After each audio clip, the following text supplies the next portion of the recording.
Hi ಎಲ್ಲರಿಗೂ welcome to KFI tax. ಇವತ್ತಿನ special video RRR cinema ಬಗ್ಗೆ ಒಂದಷ್ಟು ಮಾತಾಡ್ತೀನಿ. ಹಾಗೆ KGF ಚಾಪ್ಟರ್ 2ಗೆ ಯಾವ ಥರ ಇಂಪ್ಯಾಕ್ಟ್ ಆಗ್ಬೋದು ಅನ್ನೋದ್ರ ಬಗ್ಗೆ ಕೂಡ ಈ ವಿಡಿಯೋದಲ್ಲಿ ಮಾತಾಡ್ತಾ ಇದ್ದೀನಿ. ಸೊ ಟಾಪಿಕ್ ಸ್ಟಾರ್ಟ್ ಮಾಡೋಕ್ಕಿಂತ ಮುಂಚೆ ನೀವಿನ ಚಾನಲ್ನ ಸಬ್ಸ್ಕ್ರೈಬ್ ಮಾಡ್ಕೊಂಡಿಲ್ಲ ಅಂದರೆ ದಯವಿಟ್ಟು ಸಬ್ಸ್ಕ್ರೈಬ್ ಮಾಡ್ಕೊಳ್ಳಿ. ನಿಮ್ಮ ಪ್ರತಿಯೊಂದು ಸಬ್ಸ್ಕ್ರಿಪ್ಷನ್ ಕೂಡ ತುಂಬ ಇಂಪಾರ್ಟೆಂಟ್ ಆಗುತ್ತೆ, ತುಂಬ ಎಂಕರೇಜಿಂಗ್ ಆಗಿರುತ್ತೆ.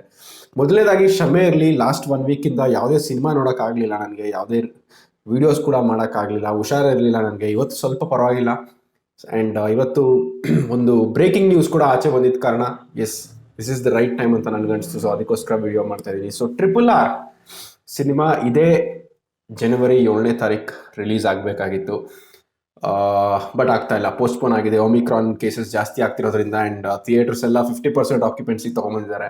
ಆ್ಯಂಡ್ ಯಾವಾಗ ಕಂಪ್ಲೀಟ್ ಶಟ್ ಡೌನ್ ಮಾಡ್ತಾರೆ ಥಿಯೇಟರ್ಸ್ನ ಅದು ಗೊತ್ತಿಲ್ಲ. ಸೊ ಆ ಒಂದು ಅನ್ಸರ್ಟನಿಟಿ ಇರುವಂಥ ಒಂದು ಕಾರಣದಿಂದ ಸಿನಿಮಾದ ರಿಲೀಸ್ ಡೇಟ್ನ ಮುಂದೆ ಹಾಕಿದ್ದಾರೆ ಅಂತಲೇ ಹೇಳ್ಬೋದು. ಮೊದಲನೇದಾಗಿ ನಿಜವಾಗ್ಲೂ ರಾಜಮೌಳಿ ಆ್ಯಂಡ್ ಟೀಮ್ನ ಮನಸ್ಫೂರ್ತಿಯಾಗಿ ಅಪ್ರಿಷಿಯೇಟ್ ಮಾಡಬೇಕು. Rajamouli is a very big name in Indian film industry. Baahubali ಅಂತ ಮಾನ್ಸ್ಟ್ರಸ್ ಹಿಟ್ ಕೊಟ್ಟಂಥ ಒಂದು ಡೈರೆಕ್ಟರ್ ಯಾರು ಕೂಡ ಇಮ್ಯಾಜಿನೇ ಮಾಡ್ಕೊಂಡಿರಲಿಲ್ಲ. ಯಾರೋ ಒಬ್ಬ ಸೌತ್ ಇಂಡಿಯಾದಿಂದ ಬಂದು ಈ ಥರ ಒಂದು ಸಿನಿಮಾ ಕೊಡ್ತಾರೆ, ಎಲ್ಲ ಲ್ಯಾಂಗ್ವೇಜಸಲ್ಲೂ ಈ ರೇಂಜಲ್ಲಿ ಕಲೆಕ್ಷನ್ಸ್ ಆಗುವಂಥ ಒಂದು ಸಿನಿಮಾ ಕೊಡ್ತಾರೆ, ಹಿಂದಿನಲ್ಲಿ dubbed version 500 crore net collection ಆಗುವಂಥ ಒಂದು ಸಿನಿಮಾ ಕೊಡ್ತಾರೆ ಅಂತ ಯಾರು ಅನ್ಕೊಂಡಿರಲಿಲ್ಲ. ಸೊ ಆ ಥರ ಒಂದು ಬ್ಯಾಕ್ಗ್ರೌಂಡ್ ಇಟ್ಕೊಂಡು RRR ಸಿನಿಮಾ ಮಾಡಿದ್ರು ಅವರು. ಸೊ ಮನೆಯಲ್ಲೇ ಕೂತ್ಕೊಂಡು ಆರಾಮಾಗಿ ನನ್ನ ಬ್ಯಾಕ್ಗ್ರೌಂಡ್ ಚೆನ್ನಾಗಿದೆಯಪ್ಪ, ಬಾಹುಬಲಿ ಕೊಟ್ಟಿದ್ದೀನಿ, ಆ ಹೆಸರು ಸಾಕು ನನಗೆ, ಎಲ್ಲರೂ ನೀವು ಸಿನಿಮಾ ನೋಡಿ ಅಂತ ಕೂತ್ಕೊಳ್ಳಿಲ್ಲ ಅವರು. ಪ್ರತಿಯೊಂದು ಸ್ಟೇಟ್, ಪ್ರತಿಯೊಂದು ಆಡಿಯನ್ಸ್ನ ಟಚ್ ಮಾಡಬೇಕು, ಅವ್ರನ್ನ ಕೂಡ ನಾವು ಥಿಯೇಟ್ರಿಗೆ ಕರ್ಕೊಂಬರೋವಂಥ, ಪ್ರತಿಯೊಂದು ಆಡಿಯನ್ಸ್ನ ಕೂಡ ಥಿಯೇಟ್ರಿಗೆ ಕರ್ಕೊಂಬರೋವಂಥ ಜವಾಬ್ದಾರಿ ಕೂಡ ರಾಜಮೌಳಿ ಅವರು ತೊಗೊಂಡಿರೋದು ನೋಡಿ ಸಿಕ್ಕಾಪಟ್ಟೆ ಖುಷಿ ಆಗುತ್ತೆ. ಸಿನಿಮಾ ತೆಗೆಯೋಕ್ಕೆ ಎಷ್ಟು ಎಫರ್ಟ್ ಹಾಕಿದ್ರೋ ಅದರಷ್ಟೇ ಎಫರ್ಟ್ ಈ ಒಂದು ಪ್ರಮೋಷನಲ್ ಆ್ಯಕ್ಟಿವಿಟೀಸ್ನಲ್ಲಿ ತೋರಿಸಿರೋದು ನನಗೆ ಸಿಕ್ಕಾಪಟ್ಟೆ ಖುಷಿ ಕೊಡ್ತು. ಸೊ ಸಿನಿಮಾ ಮಾಡೋದು ತೋರಿಸ್ಕೊಟ್ಟಿದ್ದಾರೆ, ಅದ್ರ ಜೊತೆ ಸಿನಿಮಾನ ಹೇಗೆ ತೊಗೊಂಡೋಗ್ಬೇಕು ಜನಕ್ಕೆ, ಜನ ಏನಾದರೂ ಆಗಲಿ ಸಿನಿಮಾ ಬಂದು ನೋಡೋ ಹಾಗೆ ಹೇಗೆ ಮಾಡೋದು ಅಂತ ಒಂದು ತೋರಿಸ್ಕೊಟ್ಟಿದ್ದಾರೆ ಅಂತಲೇ ಹೇಳ್ಬೋದು ರಾಜಮೌಳಿ ಅವರು. Definitely big salute to Rajamouli ಅಂತ ಹೇಳ್ತೀನಿ.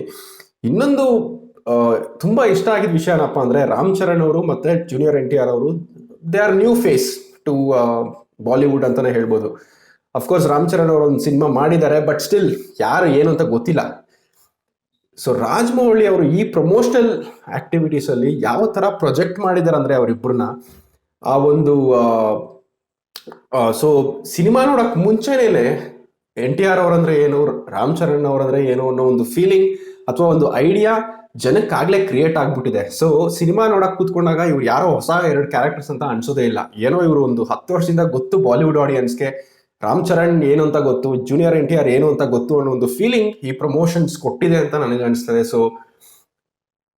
So much of mind involved in this activity ಅಂತ ಹೇಳ್ತೀನಿ. Promotional activity super. ಆಲ್ಮೋಸ್ಟ್ ಒಂದೊಂದು ತಿಂಗಳು ಚಿಂದಿ ಉಡಾಯಿಸಿದ್ರು ಎಲ್ಲ ಕಡೆ ಹೋಗಿ, ಬಟ್ ಅನ್ಫಾರ್ಚುನೇಟ್ಲಿ ಇವಾಗ ಪೋಸ್ಟ್ಪೋನ್ ಮಾಡುವಂಥ ಒಂದು ಸಿಚುಯೇಷನ್ ಬಂದಿದೆ. Very very disappointing. ಅದು ರಿಲೀಸ್ ಆಗೋಕ್ಕೆ ಇನ್ನೊಂದು 5 ದಿನ ಬಾಕಿ ಇದೆ ಅಷ್ಟೇ. 6ನೇ ಪ್ರೀಮಿಯರ್ಸ್ ಹಾಕಬೇಕು ಅಂತ ಇದ್ರು. ಸೊ ಆ್ಯಕ್ಚುಲಿ 4 ದಿನ ಇವತ್ತು ಎಕ್ಸ್ಕ್ಲೂಡ್ ಮಾಡಿದ್ರೆ 2nd, 3rd, 4th, 5th, 6th cinema ನೋಡೋ ಅಂಥ ಒಂದು ಚಾನ್ಸ್ ಸಿಕ್ಕಿರೋದು. ಅನ್ಫಾರ್ಚುನೇಟ್, ಬಟ್ ಮಾಡಲೇಬೇಕಾಯಿತು. ಯಾಕಂದರೆ ಕಲೆಕ್ಷನ್ಸ್ ಆಲ್ಮೋಸ್ಟ್ 50% ಡ್ರಾಪ್ ಆಗಿಬಿಡುತ್ತೆ. ಈ ಥರ ಒಂದು ಎಲ್ಲ ಕಡೆ ಲಾಕ್ಡೌನ್ ಆಗ್ತಿರೋದ್ರಿಂದ, ಎಲ್ಲ ಕಡೆ 50% ರೆಸ್ಟ್ರಿಕ್ಷನ್ಸ್, ಆಮೇಲೆ ಥಿಯೇಟರ್ ಲಾಕ್ಡೌನ್ ಯಾವಾಗ ಮಾಡ್ತಾರೋ ಏನೋ ಗೊತ್ತಿಲ್ಲ. ಸೊ ಇವಾಗ ಸದ್ಯಕ್ಕೆ ಓಡಾಡ್ತಿರೋ ಬಸ್ ಏನಪ್ಪ ಅಂದರೆ ಸಿನಿಮಾ ಏಪ್ರಿಲಲ್ಲಿ ರಿಲೀಸ್ ಆಗ್ಬೋದು ಅಂತ ಒಂದಷ್ಟು ಜನ ಹೇಳ್ತಾ ಇದ್ದಾರೆ. ಖಂಡಿತವಾಗಿ ಡೇಟ್ ಹೇಳೋಕ್ಕಾಗಲ್ಲ ಇವಾಗ ಯಾಕೆಂದರೆ ಟೂ ಅರ್ಲಿ ಅಗೇನ್. ಈ ಒಮಿಕ್ರಾನ್ ಎಷ್ಟರ ಮಟ್ಟಿಗೆ ಎಷ್ಟು ತಿಂಗಳ ಕಾಲ ಎಳ್ಕೊಂಡು ಹೋಗುತ್ತೋ ಏನೋ ಗೊತ್ತಿಲ್ಲ, ಏನು ಹೇಳೋಕ್ಕಾಗಲ್ಲ. ಬಟ್ ಒಂದಂತೂ ಸತ್ಯ, ಒಂದಂತೂ ತುಂಬ ಕ್ಲಿಯರಾಗಿ ಕಾಣಿಸ್ತಿರೋ ವಿಷಯ ಏನಪ್ಪ ಅಂದರೆ, ನನಗನ್ಸಿರೋ ಪ್ರಕಾರ definitely KGF chapter 2 release date ಮೇಲೂ ಕೂಡ ಇಂಪ್ಯಾಕ್ಟ್ ಬೀಳುತ್ತೆ. ಈ ಒಂದು ಪೋಸ್ಟ್ಪೋನ್ಮೆಂಟ್, RRR ಸಿನಿಮಾ ಪೋಸ್ಟ್ಪೋನ್ ಆಗಿರೋ ಒಂದು ನ್ಯೂಸ್ ಏನಿದೆ, KGF chapter 2 cinema release date ಮೇಲೆ ಕೂಡ ಒಂದಷ್ಟು ಇಂಪ್ಯಾಕ್ಟ್ ಬೀಳುತ್ತೆ ಅಂತ ನನಗೆ ಅನಿಸ್ತಾ ಇದೆ. ಅಂದ್ಕೊಳ್ಬೋದು ನಾವು ಆಲ್ರೆಡಿ ಫಿಕ್ಸ್ ಮಾಡಿದ್ದೀವಿ ಡೇಟು, ಅವ್ರು ಯಾತಕ್ಕೆ ಬರ್ತಾರೆ ತಿರ್ಗಾ ಏಪ್ರಿಲಲ್ಲಿ, KGF ಯಾವ ಡೇಟಲ್ಲಿ ಇದೆಯೋ ಅದೇ ಡೇಟಲ್ಲಿ ಬರಬೇಕು, ಯಾವ ಸಿನಿಮಾಗೂ ಬಗ್ಗಬಾರ್ದು ಅನ್ನೋ ಒಂದು ಜನರಲ್ ಫೀಲಿಂಗ್ ಇರುತ್ತೆ. ಬಟ್ ಬಿಸ್ನೆಸ್ ಅಂತ ನೋಡಿದಾಗ ಒಂದು ಅಂಡರ್ಸ್ಟ್ಯಾಂಡಿಂಗ್ ಇರುತ್ತೆ. ಎಸ್ಪೆಷಲಿ ದೊಡ್ಡ ಮೂವೀಸ್ ಇದೆಯಲ್ವಾ, ಸೊ ಎಲ್ಲ ಕರೆಕ್ಟಾಗಿ ಪ್ಲ್ಯಾನ್ ಮಾಡ್ಕೊಂಡಿರ್ತಾರೆ, ಅವರೆಲ್ಲ ಒಟ್ಟಿಗಿರ್ತಾರೆ, ಎಲ್ಲ ಪ್ಲಾನ್ ಮಾಡ್ಕೊಂಡಿರ್ತಾರೆ ಯಾವ್ದಾದ್ಮೇಲೆ ಯಾವ್ದು ಬರಬೇಕು, ಎಷ್ಟು ಪ್ರಮೋಷನ್ಸ್ ಆಗಿದೆ ಸಿನಿಮಾಗೆ ಆಲ್ರೆಡಿ.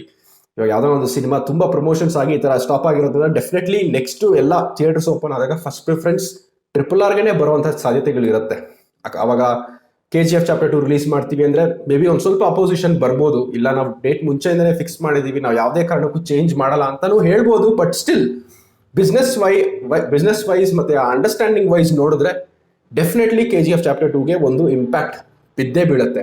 ಹೆದರ್ಕೊಂಡು ಚೇಂಜ್ ಮಾಡೋದು ಅಂತ ಅಲ್ಲ ಡೇಟು, ಕಾಮನ್ ಅಂಡರ್ಸ್ಟ್ಯಾಂಡಿಂಗ್ ಇಂದ. ಯಾಕಂದ್ರೆ RRR ಆಲ್ಮೋಸ್ಟ್ ತುಂಬಾ ಇನ್ವೆಸ್ಟ್ ಮಾಡಿದ್ದಾರೆ ಪ್ರಮೋಷನ್ಸ್ಗೆ. ಅಂಡ್ ರಿಲೀಸ್ಗೆ ಇನ್ನೇನು ಹತ್ರ ಬಂದು ಇನ್ನೇನು ಇನ್ನೊಂದು 4-5 ದಿನದಲ್ಲಿ ಸಿನಿಮಾ ನೋಡ್ತೀವಿ ಅನ್ನೋ ಒಂದಷ್ಟು ಸ್ಟೇಜಲ್ಲಿ ಸಿನಿಮಾ ಪೋಸ್ಟ್ಪೋನ್ಮೆಂಟ್ ಆಯಿತು. ಸೊ ಆ ಎಲ್ಲ ವಿಷಯಗಳನ್ನ ಲೆಕ್ಕಕ್ಕೆ ತಗೊಂಡ್ರೆ ಖಂಡಿತವಾಗ್ಲೂ ಎಲ್ಲೋ ಒಂದು ಕಡೆ ಇಂಪ್ಯಾಕ್ಟ್ ಆಗೇ ಆಗತ್ತೆ. ಸೊ ಡೆಫಿನೆಟ್ಲಿ ಕ್ಲಾಶ್ ಎಲ್ಲ ಆಗಕ್ಕೆ ಸಾಧ್ಯನೇ ಇಲ್ಲ. ಬೀಸ್ಟ್ ಏಪ್ರಿಲಲ್ಲಿ ಅನೌನ್ಸ್ ಮಾಡಿದರೆ, ಡೇಟ್ ಹಾಕಿಲ್ಲ. So that it self says 14th ಅವ್ರ ಕನ್ಸಿಡರೇಷನ್ಗೆ ತಗೊಂಡಿಲ್ಲ ಅಂತ. ಯಾಕಂದ್ರೆ KGF ಆಲ್ರೆಡಿ ಡೇಟ್ ಫೈನಲೈಸ್ ಮಾಡಿದೆ ಅಂಡ್ ಲಾಲ್ ಸಿಂಗ್ ಚಡ್ಡಾ ಕೂಡ ಫೈನಲೈಸ್ ಮಾಡಿದೆ. ಸೊ ಸುಮ್ಮನೆ ಡೇಟ್ಸ್ ಹಾಕಿ ಆಮೇಲೆ ರಿಲೀಸ್ ಆಗಲ್ಲ ಅದು. ಸೊ ಅದಕ್ಕೋಸ್ಕರ ಯಾತಕ್ಕೆ ಡೇಟ್ಸ್ ಹಾಕಬೇಕು? ಸೊ ಡೆಫಿನೆಟ್ಲಿ ಕ್ಲಾಶ್ ಎಲ್ಲ ಆಗಲ್ಲ.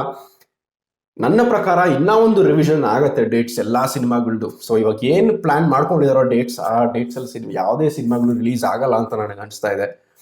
ಸ್ವಲ್ಪ ನೆಗೆಟಿವ್ ಅನಿಸ್ತಿರ್ಬೋದು, ಬಟ್ ನಾನು ನೋಡಿದಾಗ ನನಗೆ ಅನಿಸ್ತಿರೋ ವಿಷಯ ಇದು. So as per order definitely RRR first release ಆಗುತ್ತೆ. ಅದಾದಮೇಲೆ KGF ಚಾಪ್ಟರ್ 2 ಅಥವಾ ಬೇರೆ ಸಿನಿಮಾಗಳು ರಿಲೀಸ್ ಹಾಕ್ಕೊಂಡು ಹೋಗ್ಬೋದು ಅಂತ ನನಗೆ ಅನಿಸ್ತದೆ. ಸೊ ನಿಮ್ಗೆ ಅನಿಸುತ್ತೆ? ಸೊ KGF ಚಾಪ್ಟರ್ 2 ಅದೇನು ಡೇಟ್ ಫೈನಲೈಸ್ ಮಾಡ್ಕೊಂಡಿದೀವೋ ಅದೇ ಡೇಟಲ್ಲೇ ರಿಲೀಸ್ ಆಗಬೇಕಾ ಇಲ್ವಾ ಅನ್ನೋದನ್ನ ನೀವು ಕಮೆಂಟ್ ಮಾಡಿ. ಅಕಸ್ಮಾತ್ ಅದೇ ಡೇಟ್ ಅಂತ ಇಟ್ಕೊಂತಾರೆ ಅಂತ ಇಟ್ಕೊಳ್ಳಿ, RRR ಕೂಡ ಏಪ್ರಿಲಲ್ಲೇ ಬರುತ್ತೆ ಅಂತ ಇಟ್ಕೊಳ್ಳಿ, ಪ್ರಮೋಷನ್ಸ್ ತಲೆ ಕೆಟ್ಟೋಗ್ಬಿಡೋದೆ ಜನಕ್ಕೆ. ಯಾವ ಸಿನಿಮಾ ನೋಡಬೇಕು, ಯಾವ ಸಿನಿಮಾ ಬಿಡಬೇಕು ಗೊತ್ತೇ ಆಗಲ್ಲ. ಸಿಕ್ಕಾಪಟ್ಟೆ ಕನ್ಫ್ಯೂಷನ್ ಇರುತ್ತೆ, ಪ್ರಮೋಷನ್ಸ್ ಓವರ್ಲ್ಯಾಪ್ ಇರುತ್ತೆ. ಸೊ ಇವಾಗ ನೀವು ಅಬ್ಸರ್ವ್ ಮಾಡಿದ್ರೆ RRR ಪ್ರಮೋಷನ್ಸ್ಗೆ ಯಾವುದು ಓವರ್ಲ್ಯಾಪ್ಸ್ ಇರಲಿಲ್ಲ. ಕ್ಲೀನಾಗಿ ಅವರು 1.5 ತಿಂಗಳು 2018 KGF ಯಾವ ಥರ ಮಾಡಿತ್ತೋ 1 ಮಂತ್ ಕಂಟಿನ್ಯೂಸ್ ಪ್ರಮೋಷನ್ಸ್ ಮಾಡಿದ್ರು ವಿತೌಟ್ ಎನಿ ಡಿಸ್ಟರ್ಬೆನ್ಸ್. ಅದೇ ಥರ RRR ಕೂಡ ಬಂದಿತ್ತು. ಬಟ್ ಲಾಸ್ಟ್ ಮೂಮೆಂಟಲ್ಲಿ ಅವ್ರಿಗೆ ಈ ಥರ ಒಂದು ಏಟ್ ಬಿತ್ತು ಅಂತಲೇ ಹೇಳ್ಬೋದು. ಸೊ ಅದೇ ಥರ ಓವರ್ಲ್ಯಾಪ್ ಹಾಕಕ್ಕೆ ಬಿಡಲ್ಲ. ಏಪ್ರಿಲಲ್ಲಿ ಎಲ್ಲ ಸಿನಿಮಾಗಳು ಒಟ್ಟಿಗೆ ರಿಲೀಸ್ ಆಗೋಕ್ಕೆ ಬಿಡಲ್ಲ ನನ್ನ ಪ್ರಕಾರ. ಸೊ ಡೆಫಿನೆಟ್ಲಿ ಎಲ್ಲ ರೀಶೆಡ್ಯೂಲ್ ಆಗುತ್ತೆ, ಎಲ್ಲ ರೀಶಫಲ್ ಆಗುತ್ತೆ. ಸೊ ಆಡಿಯನ್ಸ್ ಇನ್ನೊಂದು ಸ್ವಲ್ಪ ಪೇಷನ್ಸ್ ಇಟ್ಕೊಳ್ಬೇಕು ಅಂತ ಹೇಳ್ತಾ ಇದ್ದೀನಿ. ಇನ್ ದ ಮೀನ್ ಟೈಮ್ ಚಿಕ್ಕ ಸಿನಿಮಾಗಳು, ಕನ್ನಡ ಸಿನಿಮಾಗಳು ದಯವಿಟ್ಟು OTTನಲ್ಲಿ ರಿಲೀಸ್ ಮಾಡಿ ಆದಷ್ಟು ಬೇಗ. No point waiting at all. ಪ್ರತಿಯೊಂದು ತಿಂಗಳು ಕೂಡ ಮಲಯಾಳಂ ಫಿಲಮ್ ಇಂಡಸ್ಟ್ರಿ ಅಥವಾ for example Malayalam film industry ಯಾವ ಥರ ಸಿನಿಮಾನ ಬೇರೆ ಲೆವೆಲ್ಗೆ ತೊಗೊಂಡೋಗ್ಬೇಕು ಅಂತ ಪ್ರತಿ ತಿಂಗಳು ತೋರಿಸ್ಕೊಡ್ತಾ ಇದ್ದಾರೆ ಅವರು. ಸೊ ಅಂಥದ್ರಲ್ಲಿ ನಾವು ಚೆನ್ನಾಗಿ ಮಾಡಿಲ್ಲ ಅಂತ ಅಲ್ಲ, ಮಾಡಿದ್ದೀವಿ. ಬಟ್ ಕಾಂಪಿಟೇಷನ್ ಸಿಕ್ಕಾಪಟ್ಟೆ ಹೆವಿ ಆಗಿದೆ. ನಾವು ಹೋಗ್ತಿರೋ ಸ್ಪೀಡು ಮತ್ತು ನಮ್ಮ ಕಾಂಪಿಟೇಟರ್ಸ್ ಹೋಗ್ತಿರೋ ಸ್ಪೀಡು ತುಂಬಾ ಡಿಫ್ರೆನ್ಸ್ ಇದೆ. ನಾವು ಒಳ್ಳೆ ಕೆಲಸ ಮಾಡ್ತಿದ್ದೀವಿ ಇಲ್ಲ ಅಂತ ಅಲ್ಲ, ಬಟ್ ಅವ್ರು ಪ್ರತಿಯೊಂದು ತಿಂಗಳು ಕೂಡ ತುಂಬ ಒಳ್ಳೆ ಕೆಲಸ ಮಾಡ್ಕೊಂಡು ಹೋಗ್ತಾ ಇದ್ದಾರೆ. So no point waiting, release ಮಾಡಿ. ನಿಮಗೆ ಮಿನಿಮಮ್ ಪ್ರಾಫಿಟ್ ಸಿಕ್ತಿರೋ ಪರವಾಗಿಲ್ಲ, ರಿಲೀಸ್ ಮಾಡಿ. Concentrate on the next one. ಇನ್ನೂ ದೊಡ್ಡ ಪ್ರಾಜೆಕ್ಟ್ಸ್ ಯೋಚನೆ ಮಾಡಿ ಆಚೆ ತರಬೇಕು ಅಂತ ನಾನು ಹೇಳ್ತೀನಿ. ಸೊ ಇದಿಷ್ಟು ನನಗನ್ಸಿದ್ದು. ನಿಮ್ಗೇನು ಅನಿಸ್ತು ಕಮೆಂಟ್ ಮಾಡಿ ಅಂತ ಹೇಳ್ತಾ ವಿಡಿಯೋ ಮುಗಿಸ್ತಾ ಇದ್ದೀನಿ. ಬಾಯ್.